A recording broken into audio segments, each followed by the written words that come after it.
It's a cult vibe. We were starting to lose hope. Seems too good to be true. Maybe you thought we were just being too picky. And I bet you it is. We got flat! It's gonna be in mine.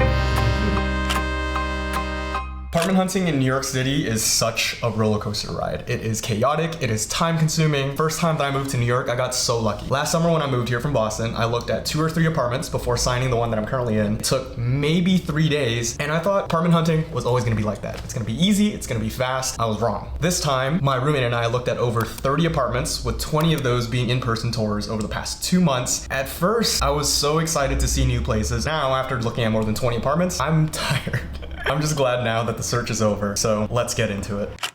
Before we go into the actual apartment tours, I want to go over the checklist of things that we were looking at. First is budget. We were looking at apartments between 3.8 and 4.8K. I do want to acknowledge that that is a lot of money, and I feel super grateful and super privileged to be in this position. As some of you know, I grew up in a low-income household in an immigrant family. So growing up, this was something that I never imagined. I never thought I would have the opportunity to live by myself in New York. And now that I'm here, it's something that I'm extremely grateful for. In terms of location, we were looking at both Manhattan and in Brooklyn. We currently live in Brooklyn, where you definitely, I'd say, get more space for the money that you're spending, but you trade off for that in terms of time. Especially where we live, where there's only one subway line, and that subway line is often down. It is kind of annoying to get to the city. For bedrooms, since both of us work from home about half the week, we wanted to make sure that both bedrooms were big enough for both a queen size bed and a desk. In terms of other must-haves, I'd say good lighting, good windows is a big thing on my list. I'd say lighting is really important, not just because I shoot YouTube videos or self-tapes or auditions for acting, but because it has such a big impact on my mental health and mental well-being. I was actually having a conversation with my mom about this, and she was telling me, Jackie, whatever you do, make sure that your next apartment has good lighting. Sure, you could save money, but you probably can't buy back your happiness in the same way that you could if you just had better lighting.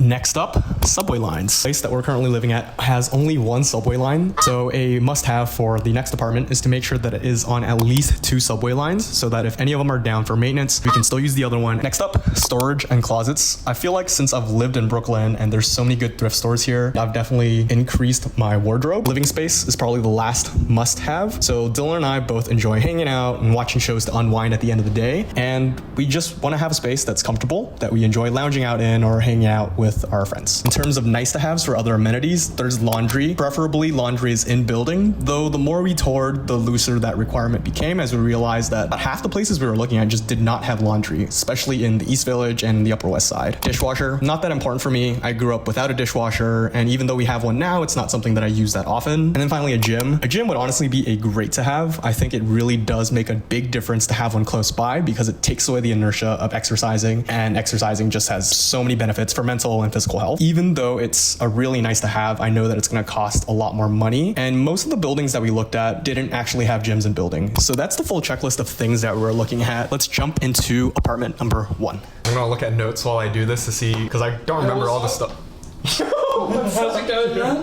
We got flat! Long time no see. Oh, I'm so happy. Dylan's back. Roommates. So I moved into the bedroom because I was getting a little too warm out there. Okay, going into the apartments. The first 2 apartments that we looked at were in Stuytown. We had never really visited Stuytown before, but I had a couple of friends who used to live there, and the area looked really convenient. It's right above East Village. It's close to Union Square and the L train. Price range for the first 2 apartments was between $4,000 and $4,800. When we asked the broker if there was a specific price, they told us that it depends on the finishes of the apartment, and also it depends on the day, just based on how their demand model works, which confused me a little bit. So we saw 2 apartments. The first was their base level apartment, and the space itself was actually pretty nice. The appliances looked good, there were windows, the living room was pretty spacious, and the bedrooms were also a pretty good size. I think you could probably fit a desk and a bed in both of the bedrooms, and it looked pretty good. I think what threw us off about the apartment was not necessarily how the apartment itself was, but the overall feeling of the community. I know that some people really enjoy Stuytown and have spent a lot of time there, but for both me and my roommate, vibes just felt a little bit off. It almost felt like people were too happy to be there, and not to say it's a cult, but it felt a little bit like a cult. It's a cult vibe. Seems too good to be true, and I bet you it is. It almost didn't matter how nice the apartments were, because we just didn't feel quite at ease while we were there. Going to the second apartment, you can see the living room is really, really nice. It's a lot of space. There's good lighting. Bedrooms are a really good space too. There's also just a ton of closet space. There were closets just left and right down the hallway, and it looked like it hit all of our requirements. Again, it just didn't really feel feel like a place that I would be really comfortable with, and so we decided to move on. While we were in that area, the third and fourth apartments that we looked at were in East Village. I wasn't quite sure if I actually wanted to live in East Village, but since I'd never really spent that much time in the area, this seemed like a good excuse to visit. And the price point for these two was, I think, $3,700 for the first one and $4,000 for the second one, both with a 15% broker's fee, which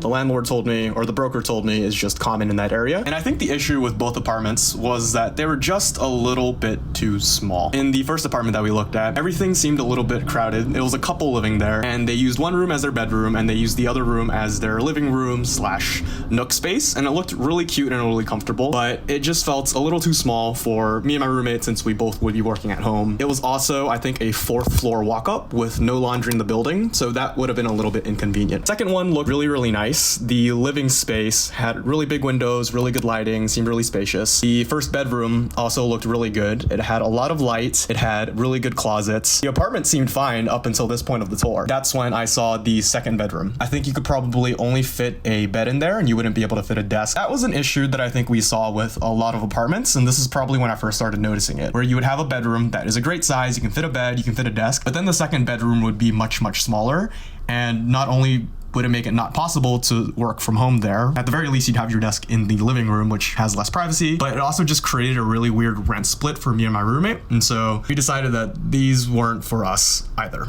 Going ahead to apartment number 5, we started looking in the Upper East Side.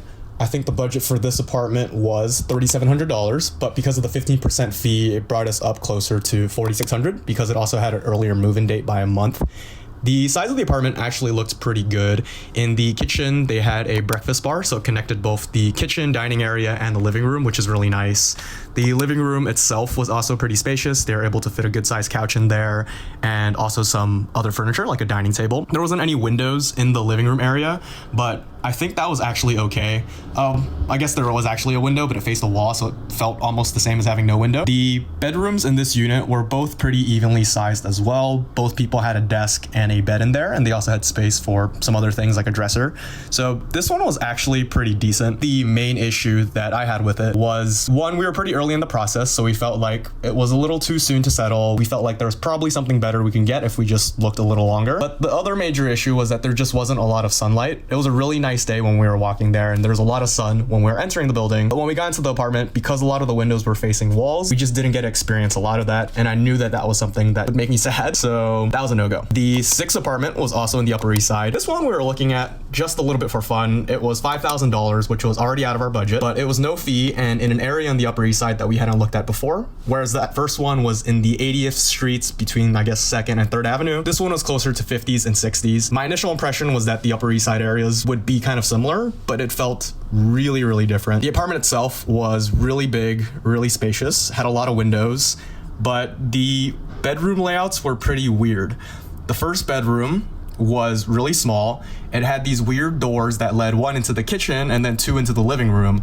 And the living room doors didn't lock. They were just these folding doors that you couldn't close. So whoever lived in that bedroom really wouldn't have that much privacy. The second bedroom was huge, like just absolutely massive. The closets were big, the windows were big.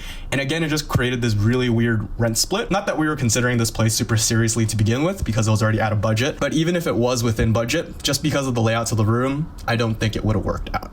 Apartment number 7 was also in the Upper East Side. This one was a bit on the cheaper end. It was around $3,300 and it had a 1-month fee, which brought it closer to about $3,800.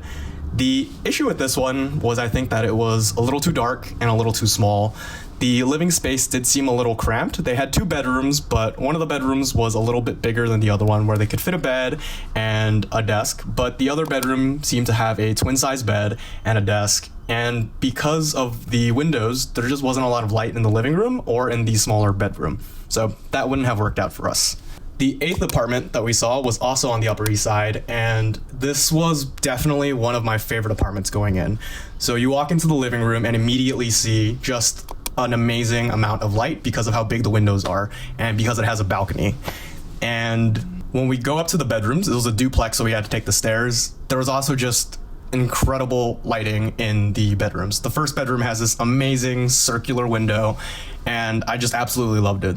The bedroom was also a pretty good size, and it had its own closet, and the second bedroom was also a similar size, had 2 closets, and also a half bathroom.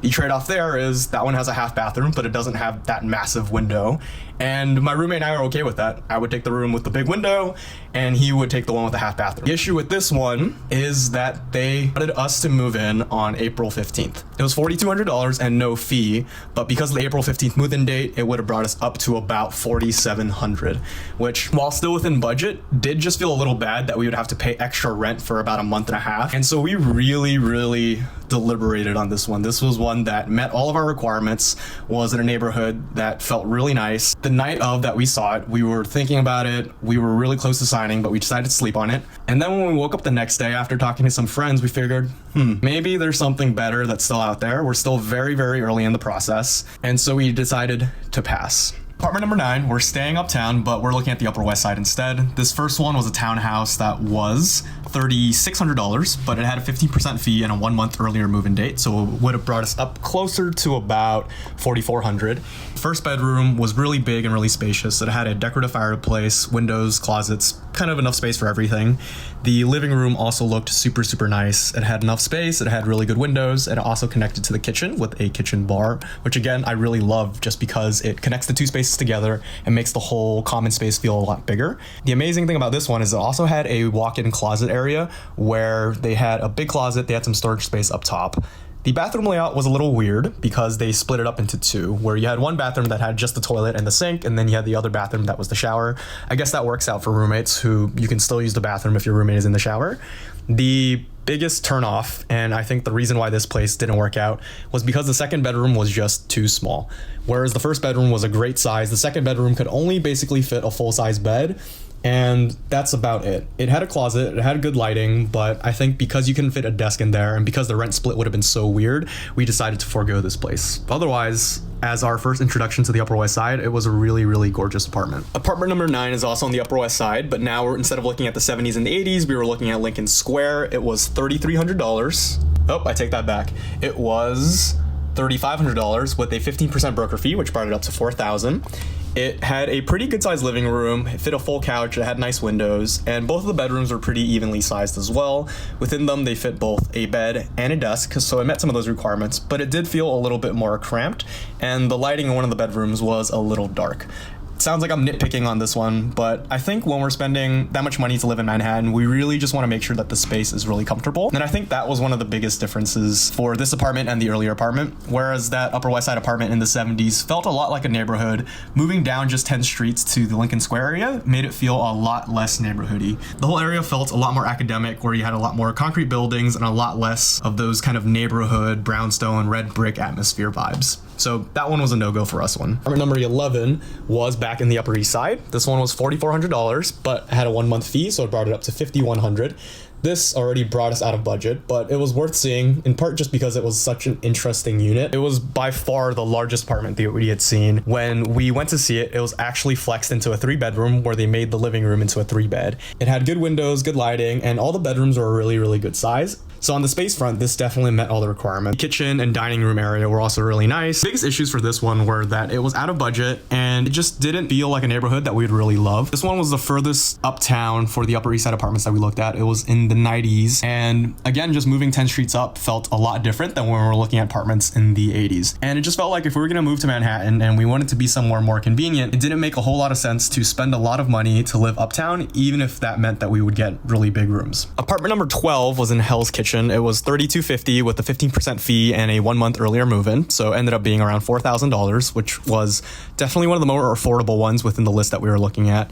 The apartment itself was pretty nice. It was a 5th floor walk-up. The living room was pretty spacious, as were both of the bedrooms. There were a lot of people touring when we visited this apartment, but there was also something about the neighborhood that I just didn't really like too much. I work in Times Square, and Hell's Kitchen's really close. In theory, it's really convenient. I could probably walk to work from where the apartment was, but I almost didn't like being that close to work because to me, it felt like there was no separation. And I think while I want to live in Manhattan and be in the city and be central, living in Hell's Kitchen felt almost too central, or like too New York, where it felt like the moment that I walked down from the apartment, I was thrown into Manhattan, and that just seemed too much of a contrast. Apartment number 13 was the first and only unit that we saw in Chelsea.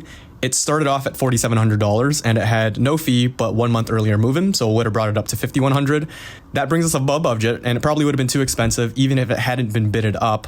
But we were curious and we wanted to see what the Chelsea area was like, so we decided to go see it. This was one of the best looking apartments that I have ever seen, and there were so many people waiting outside for it. The living room was gorgeous, spacious. It has everything that you'd want. It has good windows, it has enough space. Same thing can be said about the kitchen area and the bedrooms. The bedrooms were slightly different sizes. One was smaller than the other, but both were big enough that you could fit a desk, and it has great light, and it has a bed. So really no complaints there. Even if it hadn't been bidded up, because by the end, it went up to, I think, $5,700, so $1,000 more than it initially was. It probably would have been too expensive for us, but it was nice to dream and it was nice to look at for a little bit. Apartment number 14 brings us back to Brooklyn, where we started looking at apartments in Williamsburg, in part because we were starting to get a little depressed by looking at Manhattan. The places were really expensive. They weren't as nice as I think we thought they would be. So we thought maybe Williamsburg is the best of both worlds, where it's still convenient because you have the L train and the G train going through amongst others.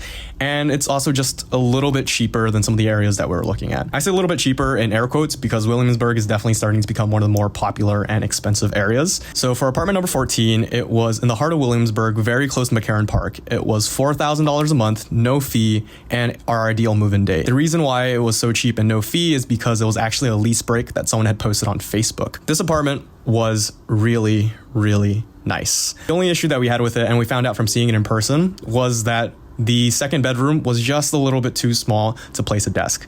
So going into the apartment itself, it's a railroad style apartment. So the kitchen and the living room are next to each other and the bedrooms are on opposite sides. The first bedroom is absolutely massive.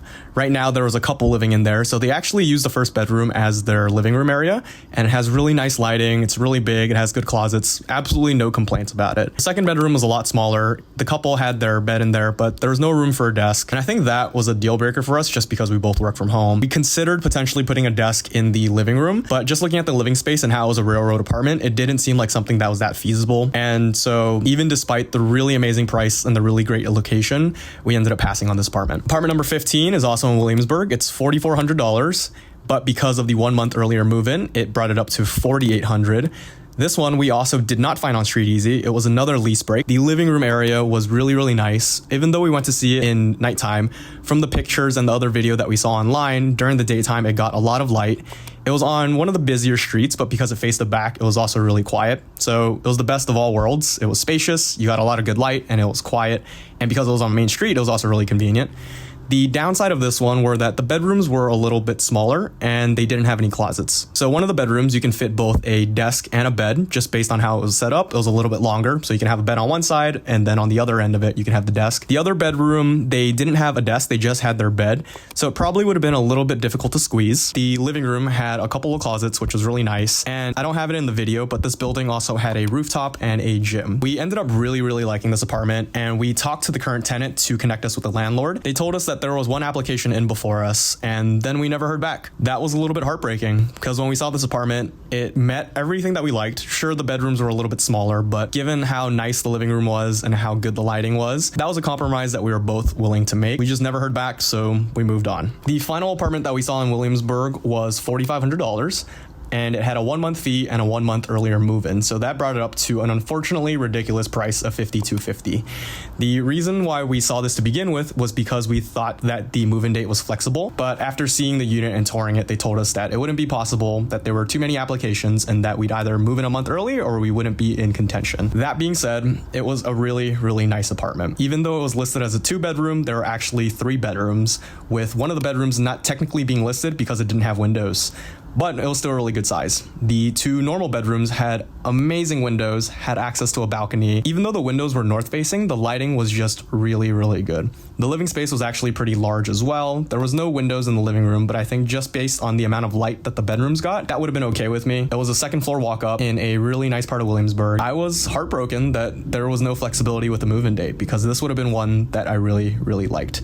Having that third bedroom would have been really nice as well for something like a YouTube studio or just as a workstation, so we could have our desks in there instead of in our bedrooms. Alas, it didn't work out. Apartment number 17 brings us back to the Upper West Side. This one was $47.50, had no fee, but it had a 1 month earlier move-in date, which brought it up to $51.50. Again, this brought us out of budget since the $47.50 was already at the top line, but I figured there might be some negotiation room with the move-in date. I figured wrong. I feel like every time a broker told me that there was actually flexibility on the move-in date, there turned out not to be flexibility on the move-in date, and we would either waste our time viewing the apartment or end up viewing it and really liking it, but then have our hearts broken because it was just a really competitive market. So if I were to give a piece of advice there, don't look too early, because if you do, you're going to see places you like, and then you're not going to be able to get them because people will be moving in earlier than you. Okay, that said, this apartment was also really nice. It was in the 70s and 80s area of the Upper West Side. Really nice neighborhood. Both bedrooms were fairly large. One of them was definitely the master bedroom and a lot larger. Had really good sunlight. The other bedroom when we visited had a lot of stuff in it, so you couldn't really tell how big it was,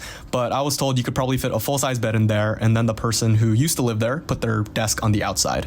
The living room was railroad style, so the living room and kitchen were connected. Really good lighting for the most part, but not my favorite. I'm just not a huge fan of the railroad style. We also had a backyard area that was shared between the couple of buildings in the area, but given the move-in date and the budget, just didn't work out. We saw one last place in the Upper West Side. It starts off at $38.50. It had no fee, but with the move-in date, it brought us to $4,200. I don't even have a video of this unit just because the moment we stepped in, we knew that it wouldn't work out. The photos looked really nice on Street Easy. The price point looked amazing.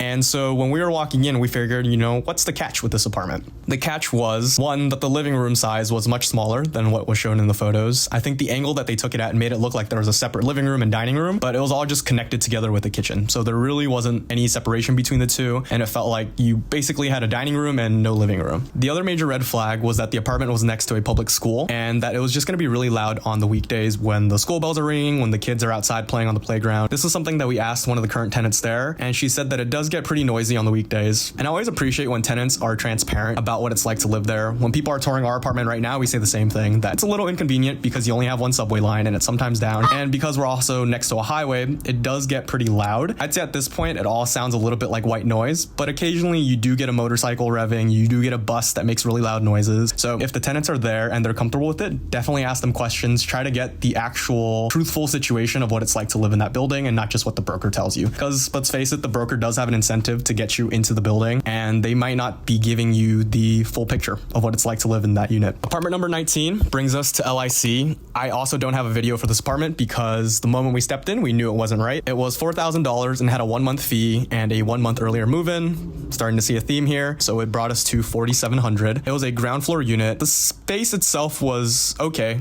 And by space itself, I mean spaciousness wise, but it just looks completely different than the photos. The lighting was terrible. The setup of the bedrooms was really strange, where the bedroom itself had a door that connected to the hallway of the building. So someone in theory could, instead of going through the front door, just take the hallway door and go straight into your bedroom, which I don't know if that ever happens, but the possibility of that was something that felt really weird. I think that's something that is maybe common sense, but definitely something that we saw throughout this process, is that photos look so different than what you actually see in real life. And the sense of space, the sense of light are also completely different because people are editing the hell out of those photos online.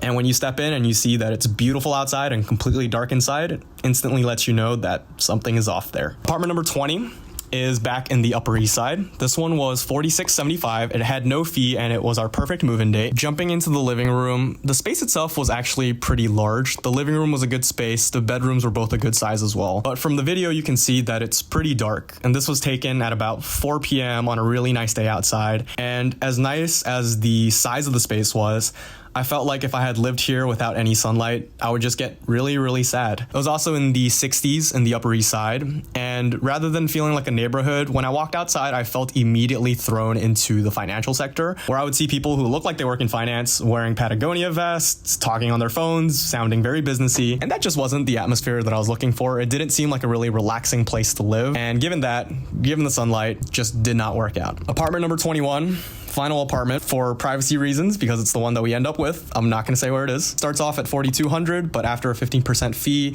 jumps closer to about $4,800. This was one of our top choices of the apartments that we looked at. At this point, we were also really tired of searching. We had seen so many, and we were starting to lose hope that we would find one that met all of our requirements. Maybe we thought we were just being too picky. Maybe we should have picked the Upper East Side one before. But then we saw this one, and all our doubts were erased. When we go in, the living room is a decent size. There's no windows, but you can fit a couch, you can fit a coffee table and a TV. But the selling point of this one were really the bedrooms. Going into the first bedroom, which is the smaller of the two, we see really good windows. You can fit a desk, you can fit a bed, and these were south facing on a quiet street. So you'd get really nice lighting all the time. If you jump into the second bedroom, it's even larger, same big south facing windows. It even has a closet, so you have a lot of storage space. The moment I saw those windows, I kind of knew that I wanted this place. I knew that it was going to be at the top end of our budget, but also just knew how much those windows would make me happy. And after all that we'd seen so far and the convenience of this neighborhood, it was just something that I was willing to break my budget a little bit for. Looking back at this entire process, I think there are definitely things that I would have done differently. So we started looking in the middle of March, and we finally finished our apartment search at the end of April.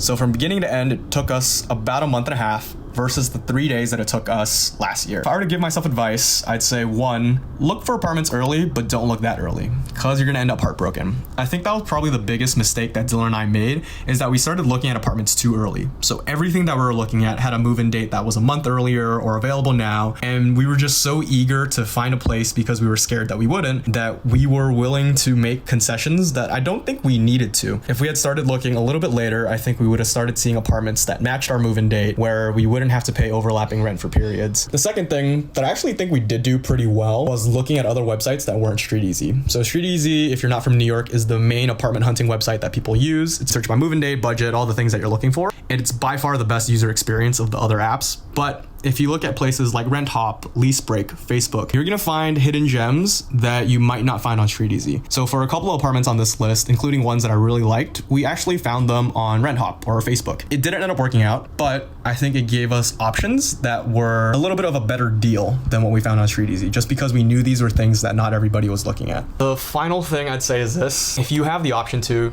definitely go see the apartments in person. For a lot of the apartments that we looked at, the photos end up being completely different than what we see in person. And you just also get a way better feel for the neighborhood, for the unit, and for what living there would actually be like. So that's it. Good luck to you if you're looking to find an apartment in New York City. I'm excited to move. Bye.